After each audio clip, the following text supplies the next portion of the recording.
दोस्तों अभी तक आप लोगों को पता चल ही गया होगा कि सिनर्जी एग्जाम 2020 का फॉर्म आ गया है। रजिस्ट्रेशन की लास्ट डेट भी आ गई है और एग्जाम की डेट भी आ गई है। यह exam deck cadets, engine cadets और जीपी रेटिंग्स के लिए है। तो हम लोग इस वीडियो में देखेंगे कि एग्जाम की डेट क्या है, रजिस्ट्रेशन की लास्ट डेट क्या है और कौन कौन लोग एलिजिबल है एग्जाम देने के लिए। फिर हम लोग स्टेप बाय स्टेप देखेंगे कि रजिस्ट्रेशन फॉर्म हमें कैसे फिल करना है, मतलब पहले पेज से, साइन अप वाले पेज से लेके लास्ट पेज तक हम लोग देखेंगे। और हम लोग कोशिश करेंगे कि वीडियो को जितना हो सके उतना शॉर्ट ही रखेंगे, मेन पॉइंट्स ही कवर करेंगे। तो वीडियो को एंड तक देखते रहना। चलो लैपटॉप स्क्रीन पर चलते हैं। सबसे पहले आपको अपना एक ब्राउजर ओपन करना है। आप ये सब मोबाइल पे भी कर सकते हो, मोबाइल पे भी सारा प्रोसीजर सेम ही है। फिर गूगल पे आपको टाइप करना है सिनर्जी मरीन, फिर आपको एंटर करना है। जैसे आप एंटर करोगे यहाँ आपको पहला ऑप्शन दिखाई देगा सिनर्जी मरीन ग्रुप, इस पर आपको क्लिक करना है। फिर आप इस पर क्लिक करोगे तो एक नया पेज खुलेगा, एक ऐसा नोटिफिकेशन आएगा। ये वही एग्जाम का नोटिफिकेशन है। अगर मान लो आपको ये नोटिफिकेशन नहीं आता तो आप ये कैरियर पे जाओ और यहाँ पे एंट्रेंस एग्जाम 2020 इस पर क्लिक करो। फिर आप आ जाओगे इस रजिस्ट्रेशन वाले पेज पर। अगर आपने पहले से साइन अप कर रखा है तो यहाँ से आप लॉगिन कर सकते हो। अगर आप नए हो, पहली बार इस वेबसाइट पे आए हो, तो आपको यहाँ से साइन अप करना होगा। इस पर आप क्लिक करो। साइन अप पे क्लिक करने के बाद ऐसा एक बॉक्स ओपन होगा जिसमें आपके बेसिक डिटेल्स मांगे जाएंगे साइन अप के लिए। जैसे आपका फर्स्ट नेम मतलब आपका नाम, मिडिल नेम मतलब आपके फादर का नाम, लास्ट नेम मतलब आपका सरनेम, आपका कॉन्टैक्ट नंबर, ईमेल आईडी और पासवर्ड। पासवर्ड में आपको एक चीज़ बता दूं कि इसका पासवर्ड आपको ऐसा रखना है कि उसमें एक कैपिटल लेटर होना चाहिए, एक स्मॉल लेटर होना चाहिए और कुछ नंबर्स होने चाहिए। जब तक मैं ये फिलअप कर लेता हूँ, इसको स्किप करता हूँ। फिर मैंने सारे डिटेल फिलअप कर दिए। इसके बाद आपको इस पर क्लिक करना है I am not a robot. फिर इसके बाद I have read understood and agreed with the data privacy consent, इस पर क्लिक करके आपको साइन अप पे क्लिक करना है। जैसे ही आप साइन अप पे क्लिक करोगे वैसे ही एक ऐसा पेज ओपन होगा। इसको हम पूरा पढ़ के टाइम वेस्ट नहीं करेंगे, इसको शॉर्ट में बताता हूँ। मतलब आपने जो मेल आईडी डाली थी उस पर एक मेल आएगा, वो मेल आपको ओपन करना है। चलो चेक करते हैं कोई मेल आया है या नहीं। तो गाइज एक मेल आया है। आप यहाँ देख रहे होंगे क्लिकिंग हियर का ऑप्शन है, आपको यहाँ पर क्लिक करना है। जैसे आप इस पर क्लिक करोगे एक नए पेज पे आ जाओगे, रजिस्ट्रेशन वाले पेज पे। फिर यहाँ पर आपने जैसे अपने साइनअप के टाइम अपना first name, middle name, last name, email ID, contact number दिया था और यहाँ पे आपको आप कुछ एडिशनल इन्फॉर्मेशन डालने हैं, जैसे gender, date of birth, Aadhaar number, country, state, city. तो मैं इसको फिलअप कर लेता हूँ फटाफट।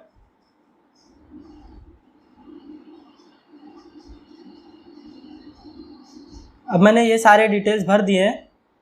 इसके बाद एक और डिटेल मुझे यहाँ भरना है, मेरा फ़ोटो अपलोड करना है। तो मैं इस पर फोटो अपलोड पर क्लिक करूँगा। तो यहाँ आप देख रहे होंगे कि इनवैलिड फाइल डायमेंशन। फोटोग्राफ के लिए कुछ यहाँ पर इंस्ट्रक्शंस हैं, जैसे आपका photo JPEG, JPG, PNG format में होना चाहिए और साइज़ 2 MB से ज़्यादा नहीं होना चाहिए। आप ये सब पढ़ लेना, मैं 3 सेकंड के लिए इसको ऐसे रख देता हूँ। जो आपके फ़ोटो की विड्थ है वो मिनिमम 100 px होना चाहिए और मैक्सिमम 192 px। और जो आपके फ़ोटो की हाइट है वो मिनिमम 100 px होना चाहिए और मैक्सिमम 240 px। तो इसके लिए हम लोग को क्या करना पड़ेगा, ये यहाँ पे इन लोगों ने एक वेबसाइट पहले से दी रखी है, हमको इस पर सिंपली क्लिक करना है। फिर आप एक नए पेज पर आ जाओगे। यहाँ से आपको क्या करना है, आपको एक इमेज सिलेक्ट करना है। आपके सिस्टम में से आपको इमेज सिलेक्ट करना है जो आपको अपलोड करना है, वो इमेज। जैसे मैं ये फ़ोटो अपलोड कर रहा हूँ, यहाँ पर पूछा है साइज़ कितनी होना चाहिए, तो मैं दोनों को 150 ले लेता हूँ। विड्थ और हाइट दोनों को 150 ले लेता हूँ। फिर रिसाइज इमेज पे जैसे क्लिक करूँगा, इमेज मेरा बन के रेडी है, बस मुझे यहाँ पर क्लिक करके डाउनलोड करना है। मेरी इमेज डाउनलोड हो चुकी है।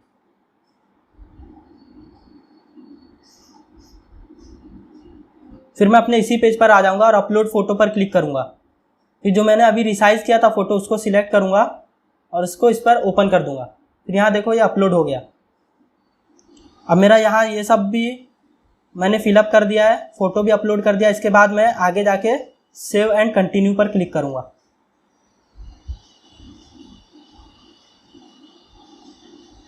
फिर आप इस पेज पर आओगे। यहाँ आप देखोगे कि डेक कैडेट्स के एग्ज़ाम के लिए क्या एलिजिबिलिटी है। फिर आप नीचे देखोगे इंजन कैडेट्स के लिए क्या एलिजिबिलिटी है। फिर आप देखो जीपी रेटिंग्स के लिए एग्ज़ाम के लिए क्या एलिजिबिलिटी है। फिर आप नीचे आओगे, देखोगे कि रजिस्ट्रेशन का एंड लास्ट डेट दिया हुआ है और एग्ज़ाम का क्या डेट है वो दिया हुआ है। तो डेक कैडेट्स के लिए रजिस्ट्रेशन का लास्ट डेट है 30 अक्टूबर 2020 और एग्ज़ाम का डेट है 3 नवंबर 2020। और इंजन कैडेट्स के लिए 7 नवंबर 2020 रजिस्ट्रेशन का लास्ट डेट है और एग्ज़ाम का जो डेट है वो 10 नवंबर 2020 है। और जीपी रेटिंग्स के लिए 14 नवंबर 2020 रजिस्ट्रेशन का लास्ट डेट है और जो एग्ज़ाम का डेट है वो 17 नवंबर 2020 है। फिर नीचे देखोगे एक बहुत इंपॉर्टेंट चीज़ है ये, नो रिफंड पॉलिसी।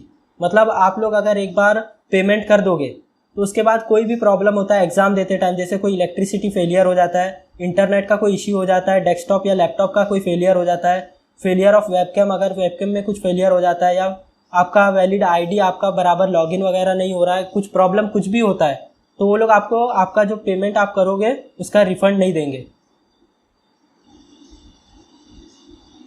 एक ये दिया है कि होम प्रॉक्टर्ड एग्जाम, इसमें मतलब क्या है कि ये आपको घर से ही देना है, लेकिन इसमें आपको एक चीज़ ध्यान रखना है कि जो ओएस कंप्यूटर्स हैं, आईओएस डिवाइसेस और एंड्रॉयड डिवाइसेस हैं वो नहीं काम करेंगे। इसके लिए आपको खुद का पर्सनल कंप्यूटर ही यूज़ करना पड़ेगा एग्ज़ाम देने के लिए। उसके लिए भी कुछ शर्तें हैं जिसमें मिनिमम आपका विंडोज़ 8 या उससे ज़्यादा होना चाहिए, 2 GB रैम या उससे ज़्यादा होना चाहिए, i3 या उससे अबव का प्रोसेसर होना चाहिए। ये सब आप इसका नीचे पढ़ लेना। एक बात याद रखने वाली है कि इसका जो पेमेंट है वो 1000 रुपीज़ है प्लस GST है। अब GST तो आगे देखेंगे कितना होता है इसका GST, लेकिन 1000 रुपीज़ है। और अगर ये आपने एक बार पेमेंट कर दिया तो वो नॉन रिफंडेबल है, मतलब वो आपको रिफंड नहीं करेंगे। जैसे अब हम लोग को क्या करना है, simply register for synergy exam इस पर क्लिक करना है।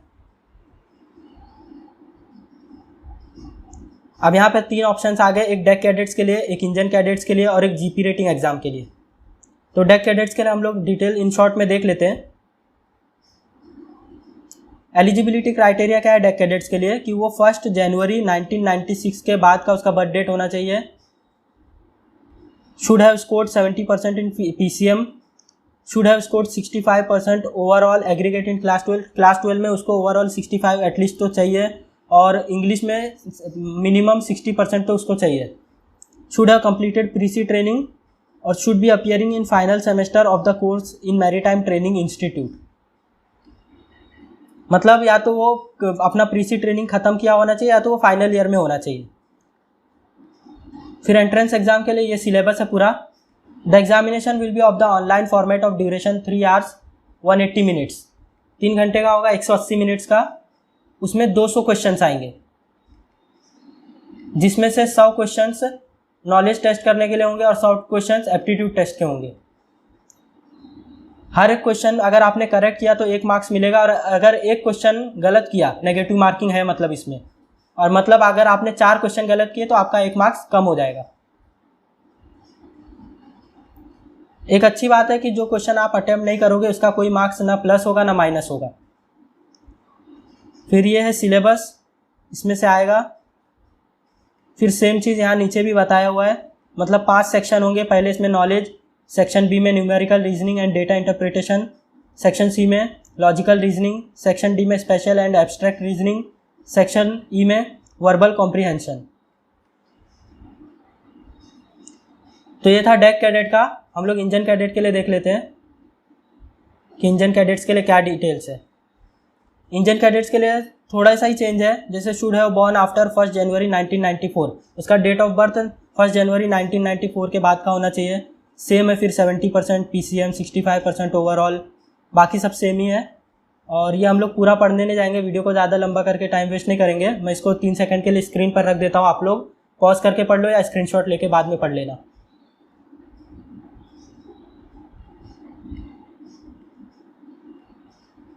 फिर नेक्स्ट जाएंगे जीपी रेटिंग के लिए क्या डिटेल्स दिया हुआ है।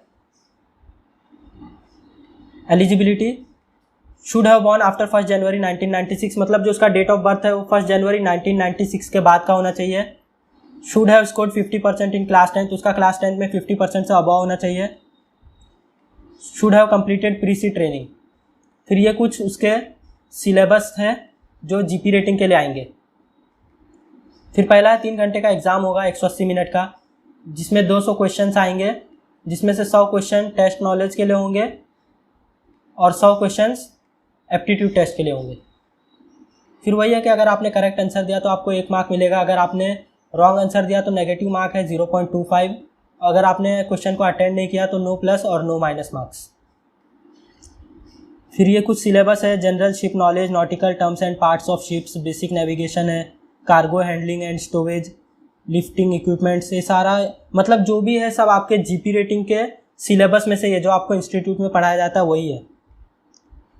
फिर नीचे कुछ है ये टोटल क्वेश्चन 200। सेक्शन ए में navigation, cargo handling and safety के ऊपर आएगा जिसमें से 50 क्वेश्चन होंगे। सेक्शन बी में machinery operations, workshop practice and safety जिसमें से 50 क्वेश्चन होंगे। फिर सेक्शन सी में बेसिक न्यूमेरिकल रीजनिंग जिसमें 25 क्वेश्चन होंगे। सेक्शन डी में पैटर्न रिकॉग्निशन जिसमें 25 एमसीक्यू क्वेश्चन होंगे। फिर सेक्शन ई में लॉजिकल रीजनिंग जिसमें 25 एमसीक्यू क्वेश्चन होंगे। और फिर सेक्शन एफ में general knowledge and mechanical reasoning जिसमें 25 क्वेश्चन एमसीक्यू के होंगे। तो हम लोग कुछ नहीं करते, ऐसे ट्रायल के लिए मैं यहाँ पे अप्लाई नाउ कर देता हूँ। आपको एक बात यहाँ बता दूँ कि टोटल इसकी फ़ीस 1000 प्लस जीएसटी है। जीएसटी तो मुझे भी नहीं पता अभी कितनी है, हम लोग इसको अप्लाई करके देखते हैं। ये एग्ज़ाम देने के लिए टोटल 1000 आपको पे करना पड़ेगा, प्लस जीएसटी भी पे करना पड़ेगा। जैसे आप वहाँ पर अप्लाई नाउ पर करोगे, एक पेज खुलेगा जिसमें 4 पेजेस हैं, मतलब एप्लीकेशन इन्फॉर्मेशन, आपका कम्युनिकेशन डिटेल्स, एजुकेशनल क्वालिफिकेशन और लास्ट में आपको पे करना है। ये सब बराबर है। यहाँ पर मेरा इंडोर्स नंबर मांग रहे हैं। फिर अगर आपके पास यूएस वीज़ा है कि नहीं है आप उस पर सिलेक्ट कर लो। अगर आप फ्रेशर हो तो आप नो कर दो। फिर आपको कोई सेलिंग एक्सपीरियंस है, अगर आप है तो यस करो, नहीं है तो नो करो। फिर do you have oil chemical DC, तो अगर है तो यस, नहीं तो नो कर दो। Do you have yellow fever vaccination, अगर है तो यस कर दो और नहीं है तो नो कर दो। फिर do you have gas DC, अगर है तो यस, नहीं तो नो। फिर do you have second mate COC. फिर आपसे पूछा है what motivated you to choose merchant navy as career. फिर आपने सब फिलअप कर दिया, उसके बाद आपको नेक्स्ट पे क्लिक करना है। फिर एक नया पेज ओपन होगा कम्युनिकेशन डिटेल्स का। इसमें आपका कम्युनिकेशन डिटेल्स मांगेंगे, आपका नाम, आपका कॉन्टैक्ट नंबर, आपका address, country, state, city, pin code, contact number. मैं इसको अपडेट करता हूँ क्या है। फिर मैंने यहाँ से सब फिलअप कर लिया। इसके बाद मुझे नेक्स्ट पे क्लिक करना है। जैसे मैं नेक्स्ट पे क्लिक करूँगा उसके बाद मेरा एजुकेशनल डिटेल्स मांगेंगे, मतलब किस ट्रेनिंग इंस्टीट्यूट से किया है, ईयर ऑफ पासिंग क्या है, क्वालिफिकेशन क्या है आपकी, जैसे BSc 5th same, be 7th same, ये सब पूछेंगे। फिर इसमें सीनियर सेकेंडरी, मतलब आपका 12th में क्या था, कौन सा बोर्ड था, कितने परसेंटेज से आपको इंग्लिश में मिले, पीसीएम में कितने थे, ईयर ऑफ पासिंग क्या था। फिर 10th का आपको एजुकेशनल सब डिटेल भरना है। मैं फटाफट भर लेता हूँ, फिर इसके बाद मैं नेक्स्ट पे क्लिक करता हूँ। अब मैंने एजुकेशनल क्वालिफिकेशन का सारा डिटेल फिलअप कर दिया। अब मैं नीचे जाऊँगा सबसे लास्ट में और यहाँ नेक्स्ट पर क्लिक करूँगा। फिर अब हम लोग आ गए हैं पे वाले पेज पर, जहाँ से हम लोग को पेमेंट करना है। ये लास्ट पेज है, यहाँ से मतलब आपका रजिस्ट्रेशन कंफर्म हो जाएगा। अगर आपके पास कोई वाउचर है, उसका कोड है, तो आप यहाँ पर टाइप करके उसको अप्लाई कर सकते हैं। फिर ये आपका पूरा डिटेल हो गया यहाँ से यहाँ तक। फिर पेमेंट आपको करना है, जैसे जीपी रेटिंग के लिए हम लोग ने अप्लाई किया था, तो ये 1000 रुपीज़ का ये है अमाउंट है। और इसका जो जीएसटी लगा है वो 18%, मतलब 180 रुपीज़ इसका जीएसटी है। मतलब आपको जो टोटल पेमेंट करना है 1180 रुपीज़ करना है। फिर ये है डिक्लेरेशन, मतलब आपको सब कुछ मानना है कि हाँ जो मेरा डेट ऑफ बर्थ है वो 1 जनवरी 1996 के बाद का है, और मैं क्लास 12th में 70% पीसीएम मुझे मिला था और 60% इंग्लिश में था। ये सब आप लोग पढ़ लो, मैं 3 सेकंड के लिए इसको छोड़ देता हूँ। फिर डिक्लेरेशन पढ़ते पढ़ते आपको यहाँ पर टिक करना है, और जैसे आप सब पर टिक कर दोगे फिर आपको यहाँ से पे पर जाना है। जैसे आप पे पर क्लिक करोगे तो आपका वो कार्ड का नंबर मांगेगा, आपका सीवीवी मांगेगा, उसके बाद आपको ओटीपी आएगा। ओटीपी के बाद आपका अकाउंट से ट्रांजैक्शन हो जाएगा। फिर यहाँ पर आपका रजिस्ट्रेशन हो जाएगा। फिर इसके बाद वो लोग आपको बाद में डेट बताएंगे एग्जाम का, कैसा एग्जाम देना है, कौन से वेबसाइट पे देना है, ये सब सिनर्जी वाले आपको फिर मेल करेंगे। फिर अभी हमने देखा कि रजिस्ट्रेशन का फॉर्म कैसे फिलअप करना है। आप लोग अगर एक बार पेमेंट कर देते हो और उसके बाद अगर कोई ट्रांजैक्शन में कुछ प्रॉब्लम होता है या कुछ होता है, तो वहाँ नीचे आप ये देखोगे कि वो लोग बोल रहे हैं कि 72 आवर्स के अंदर वो लोग आपको अपडेट करेंगे। तो आप उन 72 आवर्स में कोई दूसरा पेमेंट मत करना, 72 आवर्स तक रुक जाना अपडेट के लिए। हो सकता है वहाँ कुछ प्रॉब्लम हो तो वो लोग आपका सॉल्व करेंगे। So guys prepare for the exams, still time is there and best of luck from my side. And I hope आपको वीडियो अच्छा लगा होगा। अगर वीडियो अच्छा लगा हो तो लाइक शेयर करके चैनल को सब्सक्राइब कर देना और बेल आइकन भी दबा देना ताकि मेरे नए वीडियोस के नोटिफिकेशंस आप लोगों को मिल सके। Thank you for watching this video.